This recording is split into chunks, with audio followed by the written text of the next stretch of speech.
Lent days అనే topic గురించి విందాము. ఈ లెంట్ డేస్ అనేటివి యాక్చువల్గా పేగన్ హాలిడేస్. పేగన్ అంటే అన్యమతత్వము లేకుంటే అన్యమత ఆచారాలు లేక విగ్రహారాధనకు సంబంధించినది.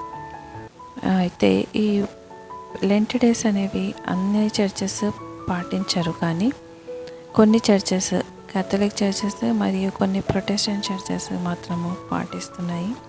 అయితే ప్రకటన గ్రంథం 3:1 చెప్పబడినట్టు, సార్దిస్లో ఉన్న సంఘం దూతకు ఇలాగూ రాయము, 7 నక్షత్రములను దేవుని 7 ఆత్మలను గలవాడు చెప్పు సంగతులు ఏమనగా, నీ క్రియల్ని నెరుగుదును. ఏమనగా, జీవించుచున్నావు అన్న పేరు మాత్రం ఉన్నది, కానీ నీవు మృతుడవే. ఈ లెంట్ ప్రాక్టీస్ చేసే చర్చెస్ అన్నీ కూడా ఈ సంఘం కిందికే వస్తున్నాయని ప్రభువు ఎంతో స్పష్టంగా చెప్తున్నాడు. చూడండి, లెంట్ డేసే కాదు, ఈవెన్ ఈస్టర్ కూడా పేగన్ హాలిడే. అయితే ఈస్టర్ కానీ లెంట్ డేస్ కానీ వసంత ఋతువుకు సంబంధించి కొన్ని తెగల ఆచారమే ఈస్టర్గా లేకుంటే లెంట్ డేస్గా మారి మన చర్చెస్లోకి పాము వల్ల ఎంతో నెమ్మదిగా ప్రవేశించింది. ఇది తెలిసి చేసినా తెలియక చేసిన పాపమే. ఇజ్రాయెల్లో ప్రభువు ఒక ఖండితమైన ఆజ్ఞను ఇచ్చాడు. ఏమిటంటే, కనాను దేశం కానీ ఆ చుట్టుపక్కల ఉన్న దేశాల యొక్క ఆచారాలు మీరు ఎంత మాత్రము ఆచరించకూడదు. మీ కుమారులను వారికి ఇవ్వకూడదు, వారి కుమార్తెలను మీ కొరకు తీసుకోకూడదు. ఎందుకంటే దీని ద్వారా వాళ్ళ ఆచారాలు, వాళ్ళ విగ్రహారాధన ఇజ్రాయెల్లోకి వస్తుందని ప్రభు ఎంతో ఖండితంగా ఆజ్ఞాపించడము జరిగింది. చూడండి, 1 తిమోతి 4:1-3 వరకు ఇక్కడ చెప్పిన వాక్యం ఒకసారి చదువుదాము. అయితే కడవరి దినములలో కొందరు అబద్ధికుల వేషధారణ వలన మోసపరచు ఆత్మల యందును దయ్యముల బోధ యందును లక్ష్యముంచి విశ్వాస భ్రష్టులగుదరని ఆత్మ తేటగా చెప్పుచున్నాడు. ఆ బోధకులు వాత వేయబడిన మనసాక్షి గలవారై వివాహం నిషేధించుచు సత్య విషయమై అనుభవ జ్ఞానం గల విశ్వాసులు కృతజ్ఞతాస్తులు చెల్లించి పుచ్చుకొని నిమిత్తం దేవుడు సృష్టించిన ఆహార వస్తువులు కొన్నిటిని తినుట మానవాలని చెప్పుచుందరు. చూడండి, ఈ లెంట్ డేస్లో అందరూ అనేక రకాలైన ఉపవాసాలు చేస్తారు. అయితే కేథలిక్ చర్చెస్లో ప్రీస్టులు పెళ్ళిళ్ళు నిషేధించడం అనేది అదొకటి పాటిస్తారు. అయితే ఈ లెంట్ డేస్లో కొన్ని ఆహారాలు మాత్రమే తీసుకుంటారు. కొంతమంది లిక్విడ్స్ మీదనే ఉంటారు, కొంతమంది మాంసం తినరు, కొంతమంది పొద్దున్న నుంచి సాయంత్రం వరకు ఉంటారు ఉపవాసము. ఇలా రకరకాలుగా ఎవరికి తోచినట్లు వాళ్ళు ఉంటున్నారు. చూడండి, ఇక్కడ సత్య విషయమే అనుభవ జ్ఞానం గల విశ్వాసులు కృతజ్ఞతాస్తులు చెల్లించి పుచ్చుకొని నిమిత్తం దేవుడు సృజించిన ఆహార వస్తువులు కొన్నిటిని తినుట మానవలనని చెప్పుచున్నారు. కొన్నిటిని తినొద్దు అని అంటున్నారు. కానీ బైబిల్లో ఎక్కడ చూసినా కూడా మనకు ఎస్తేరు గ్రంథంలో కానీ, దానియేలు గ్రంథంలో కానీ, ఇంకా ప్రభువు 40 రోజులు చేసిన మా ఉపవాసంలో కానీ డ్రై ఫాస్టే చెప్పబడింది. డ్రై ఫాస్ట్ అంటే అన్నపానములు తీసుకోకుండా చేసేదాన్ని డ్రై ఫాస్ట్ ఉపవాసం అంటారు. ఇదే బైబిల్లో చెప్పబడ్డది, కానీ కొన్ని తినమని కొన్ని తినొద్దని ఎక్కడా లేదు. ఈ పొద్దున 6 గంటల నుంచి సాయంత్రం 6 గంటల వరకు చేసేది ఇది అన్యులు చేసే ఆచారము. ఇది కూడా మనకు సంబంధించినది కాదు. మన దగ్గర ఎస్తేరు 3 రోజులు ప్రార్థన చేసింది. 3 రోజులు అన్నపానంలో తీసుకోకుండా యూదులు ప్రార్థన చేశారు.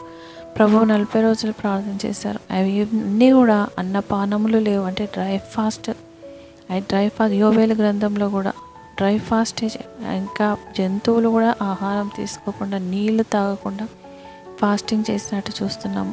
అది నిజమైన ఫాస్టింగ్. అలాంటి ఫాస్టింగ్ని ప్రభు ఇష్టపడతాడు. కానీ ఇది చేసి తెలియకుండా సగము చేయడం ద్వారా మనము అన్యుల ఆచారాలను అభ్యసిస్తున్నామని, అన్యుల విగ్రహాలను మనము పూజిస్తున్నామని తెలుసుకోవాల్సి ఉంటుంది.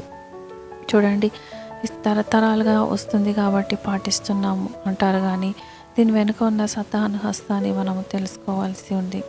నా ప్రజలు జ్ఞానం లేక నశిస్తున్నారని ప్రభు అంటున్నారు. ఇదివరకు చూసి చూడనట్టు నడుచుకున్న అంతటా అందరూ మారు మనసు పొందాలని ప్రభు చిత్తమైనది. ఈ అంత్యకాలంలో ఇంతవరకు జరిగినది ఒక ఎత్తు, ఈ లెంట్ డే ఈ లాస్ట్ డేస్లో జరిగేది ఒక ఎత్తుగా ఉంటుంది. కాబట్టి మా సంఘ వధువు తను తాను సిద్ధపరచుకోవాలి. ప్రతి మడత మచ్చ కలంకాన్ని సంఘ వధువు తను శుభ్రం చేసుకొని ప్రభు రాకడకు సిద్ధపడాల్సి ఉన్నది. చూడండి, ఎంతో జ్ఞానం ఉన్న క్రిస్టియన్స్ వీటిని గురించి మనకెందుకులే అని అనుకుంటారు. ఇది ఎందుకు జరుగుతుందంటే సాతాను వారికి మిత్ర మనస్సు కలగజేయడం ద్వారా సాతాను కుయుక్తులు చర్చెస్లో కొనసాగుతున్నాయి. ప్రొటెస్టెంట్స్లో కూడా కొంతమంది వాళ్ళ చర్చెస్లో చేయకుండా వీళ్ళు ఏం చేస్తారంటే ఇళ్ళల్లో చేస్తుంటారు. ఎవరికి తెలియకుండా ఇళ్ళల్లో ఉపవాసం ఉంటుంటారు. ఇది కూడా ప్రభు దృష్టిలో తప్పే. ప్రభు చేయమన్నవి చేయకుండా ప్రభు చేయవద్దన్నవి చేయడం ఎంతవరకు కరెక్ట్ చెప్పండి? ఇది చేయడం ద్వారా సాతానును ఆరాధిస్తున్నామని మనం తెలుసుకోవాలి. ఈ ఉపవాసము మనకు మేలు చేయకపోగా మరింతగానో ప్రభు ఉగ్రతను మన మీదకి తీసుకొస్తుంది.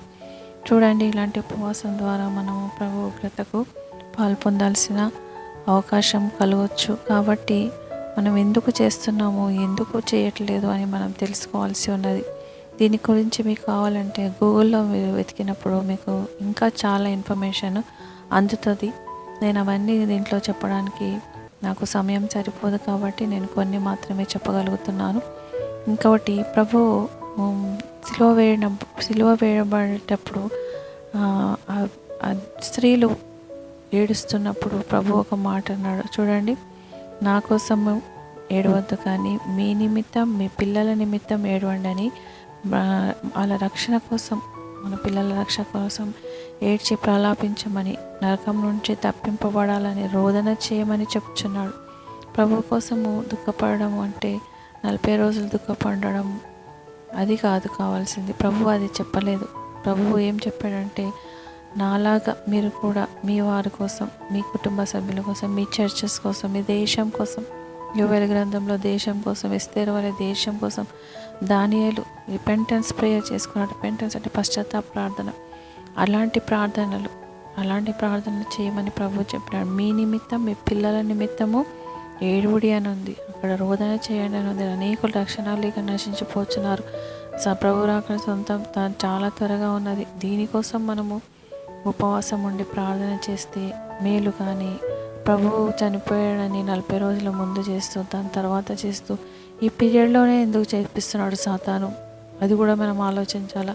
ఇది యాక్చువల్గా వసంత ఋతువుకు సంబంధించిన ఈ కొన్ని తెగలు చేసే ఈ ఆరాధన, ఇది చాలా భయంకరమైన ఆరాధన. ఈ ఆరాధన గురించి మీరు ఇంకా లోతుగా తెలుసుకుంటే మీరు ఎన్నడూ లెంట్ డేస్ని కానీ ఈవెన్ ఈస్టర్ని కూడా చేయడానికి ఇష్టపడరు.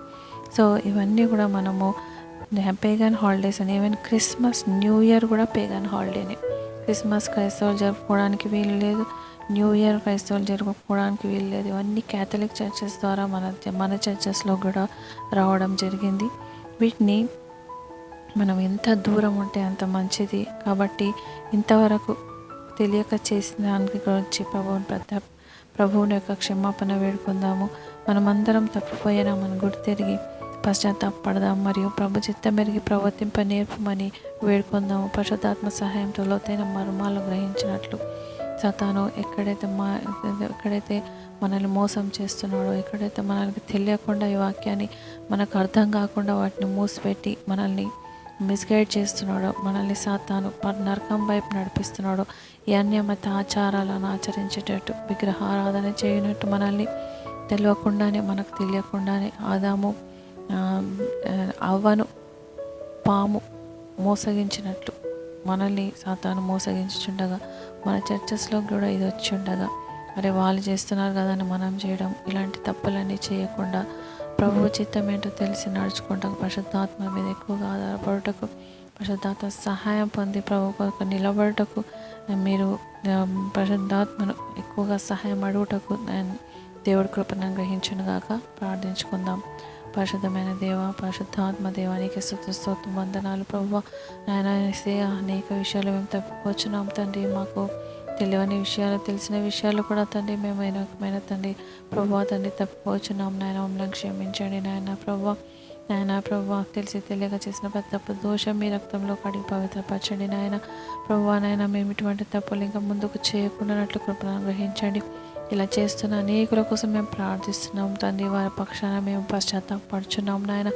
మా ప్రభు మా తప్పులను వాళ్ళ తప్పులను కూడా నాయన మీ రక్తంతో కడిగి పవిత్రపరచండి దేవా. నాయన నీ రెండవ రాకడకు మమ్మల్ని సిద్ధపరచండి ప్రభువ తండ్రి. నాయన యేసయ్య నాయన ప్రభువ నాయన ఈ నామకార్థ క్రైస్తవ జీవితం నుంచి విడిపించండి. లోతైన ఆత్మీయ అనుభవం నడిపించండి ప్రభువ. ఏది ముఖ్యమో ఏది అవసరమైందో దాన్ని ప్రభువ మేము గుర్తెరిగి ప్రభువ తండ్రి నీ చిత్తం మెరిగి ప్రవర్తించడం మాకు సహాయం దయచేయమని ప్రభువ నాయన నీ కృపను అనుగ్రహించమని యేసుక్రీస్తు పేట మీకు ఎంత వేడుకొంచున్నాం తండ్రి. ఆమేన్. ప్రభు కృప మీకు తోడేండుగాక.